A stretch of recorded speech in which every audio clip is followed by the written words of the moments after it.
4. Sur Europe 1, direction le Proche-Orient, un désaccord sur la deuxième phase censée débuter aujourd'hui fragilise, Brandon, la trêve entre Israël et le Hamas. Oui, le cessez-le-feu dans la bande de Gaza n'est officiellement plus en vigueur depuis la nuit dernière. Frédéric Simon, bonsoir. Bonsoir à tous. Correspondant d'Europe 1 en Israël. Alors pour l'heure, pas de reprise des combats, Frédéric, mais Israël a décidé de suspendre la livraison de l'aide humanitaire.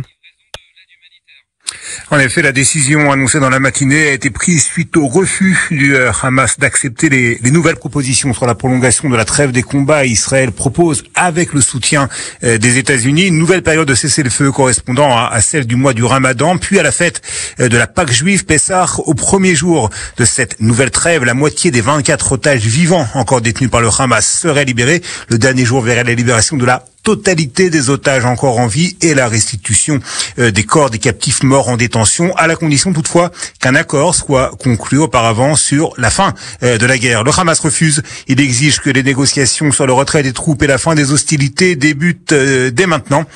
On constate, les positions sont difficilement conciliables entre les parties en présence, mais l'Égypte a annoncé qu'elle pourrait tenter de convaincre le Hamas de permettre de nouvelles libérations d'otages par étapes. Le retour de l'émissaire de Donald Trump au Moyen-Orient, Steve Witkoff, prévu pour la fin de la semaine, pourrait une fois de plus s'avérer décisif pour les prochains développements. Et dans le même temps, les dirigeants israéliens insistent sur le haut niveau de préparation de l'armée. Elle pourrait, affirme-t-il, reprendre les combats contre le Hamas à tout moment en cas d'échec des tentatives de négociation. Les précisions, Frédéric Simon, le correspondant Europe 1 à Tel Aviv.